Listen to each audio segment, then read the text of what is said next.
नमस्कार दोस्तों, मैं अनिल देवांगन आज आप लोगों के सामने वाटर ट्रीटमेंट की नई जानकारी के साथ फिर से उपस्थित हुए हैं। जानकारी अच्छी लगे तो प्लीज़ लाइक एंड शेयर कीजिए और हमारे चैनल को अंत तक देखिए और हमारे चैनल को सब्सक्राइब जरूर कीजिए। आइए दोस्तों, आज के वीडियो पे हम बात करते हैं सीवेज ट्रीटमेंट प्लांट की, जो दूषित जलों को हम कैसे ट्रीट करते हैं और ट्रीटमेंट के बाद पर्यावरण में छोड़ने के पहले इसके वाटर के क्या क्या पैरामीटर्स होते हैं, क्या क्वालिटीज़ होती है और इसके क्या क्या प्रोसीजर्स हैं। आइए आज के वीडियो पे हम बात करें दोस्तों।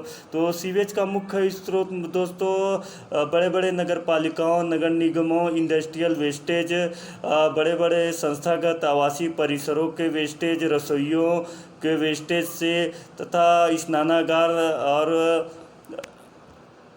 घरेलू वेस्टेज जो दूषित होते हैं, इसका हम ट्रीटमेंट कर सकते हैं, जिन्हें हम फिजिकली, केमिकली तथा बायो प्रोसीजर द्वारा दूषित जल को या सीवेज वाटर को ट्रीट किया जा सकता है, जिन्हें उपचारित करके हम पर्यावरण में आसानी से छोड़ सकते हैं तथा जो ठोस अपशिष्ट प्राप्त होते हैं उसे खाद के रूप में उपयोग किया जा सकता है।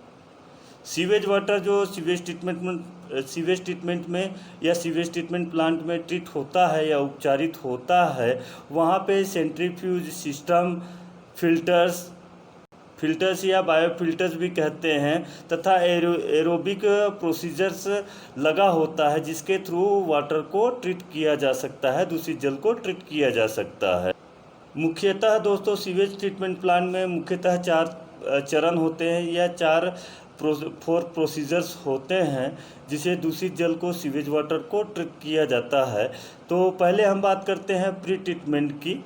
जनरली दोस्तों सीवेज ट्रीटमेंट में बहुत सारे ठोस तथा घुलनशील अपशिष्ट होते हैं, जिसे ट्रीटमेंट के द्वारा अलग करते हैं। तो पहले हम प्री ट्रीटमेंट में बात करेंगे स्क्रीनिंग की, जिसके द्वारा हम ठोस पदार्थ जैसे लकड़ी के टुकड़े या लकड़ी की शाखाएं, पौधों की शाखाएं आती हैं, या प्लास्टिक वेस्टेज जिसमें पानी की बोतलें या प्लास्टिक वेस्टेज जो आते हैं, इसको स्क्रीनिंग के थ्रू ऑटोमेटिकली या मैनुअली स्क्रीनिंग करके अलग किया जाता है। उसके बाद फिर हम जो वाटर नेक्स्ट प्रोसीजर पे जाता है, जो दूषित जल होता है वो नेक्स्ट प्रोसीजर पे जाता है क्लारिफिकेशन के पहले जाता है एरेटर में। जो वाटर में घुलनशील भारी धातु होते हैं उसको एरेटर में तोड़ दिया जाता है। उसके बाद हम क्लारिफिकेशन के थ्रू, केमिकल डोजिंग के थ्रू वाटर में जो सस्पेंडेड या डिज़ोल्व मड सील्ड होते हैं उसको सेटलिंग करके ट्रीट किया जाता है। यह पूरी तरह से दोस्तों मैकेनिकली प्रोसेस है। और जो ये तो हुई दोस्तों जो भारी और जो अघुलनशील अपशिष्ट होते हैं। जनरली दूषित वाटर में, सीवेज वाटर में तेल, वसा होते हैं। इसके लिए हम प्री ट्रीटमेंट में ही ट्रीट करते हैं, जिसमें स्कीमर्स लगे हुए होते हैं। स्कीमर के थ्रू मैकेनिकली प्रोसेस द्वारा तेल को अलग कर लिया जाता है, जो दूषित जल में घुलनशील होते हैं। फिर इसके बाद हम ग्रिड रिमूवल की बात करते हैं, जो वाटर में डिज़ोल्व कंडीशन पे होते हैं। ग्रिड रिमूवल के लिए एक वेसल पे फिल्टर जैसा होता है, जिसमें पेबल्स, रेत और कार्बन्स होते, एक्टिवेटेड कार्बन्स होते हैं, जिसे प्रेशर और फ्लो के थ्रू वाटर को गुजारा जाता है, जिसमें मड सील्ड और जो अपशिष्ट होते हैं जो दूषित जल के, उसमें फ्रेश वाटर, हमारी ट्रीटेड वाटर आगे चला जाता है।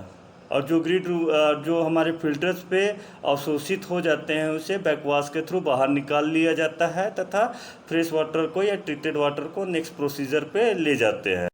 इसके बाद बात करते हैं दोस्तों सेकेंडरी ट्रीटमेंट की। अब तक हमने बात किया प्री ट्रीटमेंट या प्राइमरी ट्रीटमेंट की, अब बात करते हैं सेकेंडरी ट्रीटमेंट की। इसमें दोस्तों मानव अपशिष्ट जो दूषित जल में होते हैं, या खाद्य अपशिष्ट या साबुन या वसा होते हैं, इसको ट्रीटमेंट के द्वारा अलग कर लिया जाता है। इसमें दोस्तों दूषित जल को एरोबिक सिस्टम द्वारा, एरोबिक प्रक्रिया द्वारा अलग कर लिया जाता है, जो खाद्य पदार्थों में और मानव अपशिष्टों में जो जीवित अवस्था में होते हैं, जिसे हम बैक्टीरिया या जीवाणु कीटाणु भी कह सकते हैं। या इसे बायोटा भी कहते हैं, जिसे जीने के लिए O2 और पानी की आवश्यकता होती है। एरोबिक जैविक प्रक्रिया दोस्तों, जिसमें प्रोटोजोआ तथा बैक्टीरिया होते हैं, बायोडिग्रेडेबल घुलनशील कार्बनिक प्रदूषकों जैसे शक्कर, वसा तथा कार्बनिक अणुओं का उपभोग करके पानी को साफ कर दिया जाता है।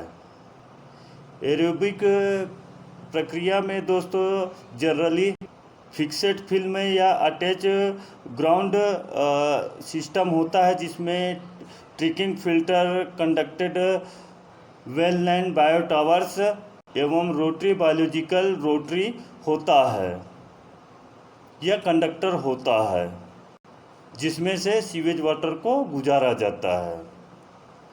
ये तो हुई दोस्तों सेकेंडरी ट्रीटमेंट की, जिसमें वसा, तेल या मानव अपशिष्टों को एरोबिक प्रक्रिया द्वारा अलग कर लिया गया। अब हम बात करते हैं तीसरे ट्रीटमेंट की, जिसे टेटरी ट्रीटमेंट कहा जाता है। और इसका मुख्य उद्देश्य दोस्तों वातावरण में या पर्यावरण में छोड़ने से पहले अपशिष्ट गुणवत्ता को बेहतर बनाते हैं।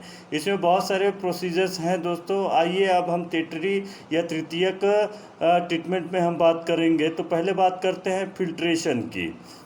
यह दोस्तों सैंड फिल्टर होता है, जो रेसिडुअल सस्पेंडेड मैटर को सोख कर हजार्डियस को कम कर देता है।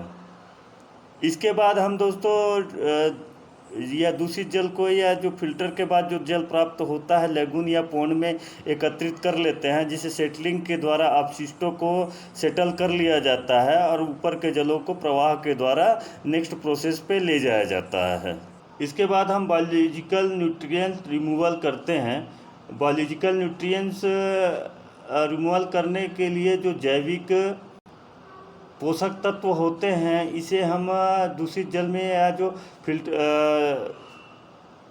ट्रीटेड वाटर होता है, इसमें हम गुजार कर ऑक्सीजन को कंज्यूम करवा के जो शैवाल और जो अन्य शैवालों के मरने और सड़ने से कार्बनिक पदार्थ उत्पन्न होता है, जिससे पानी दूषित हो जाता है। जैविक पोषक तत्वों की बात करते हैं दोस्तों, इसमें नाइट्रोजन और फास्फोरस होता है, जो शैवाल तथा सियानोबैक्टीरिया के विकास में बहुत ज़्यादा सहयोगी होता है। इसमें ऑक्सीजन को रिमूव करके इसको कंज्यूम कर लिया जाता है, जिसके विकास नहीं हो पाता, और यह शैवाल और नीला हरा जो शैवाल होता है उसको वह मर जाता है। हम इसी में अब बात करेंगे दोस्तों नाइट्रोजन के रिमूवल की।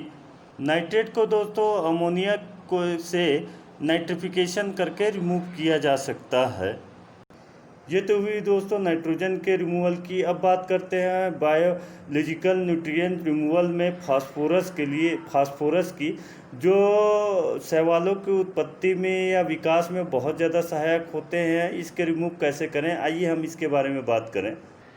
फास्फोरस रिमूव करने के लिए दोस्तों बायोलॉजिकल रूप में पॉलीफॉस्फेट और एक्युमुलेटिव ऑर्गेनिक्स होते हैं, जो अपने अंदर फास्फोरस को सोख लेते हैं।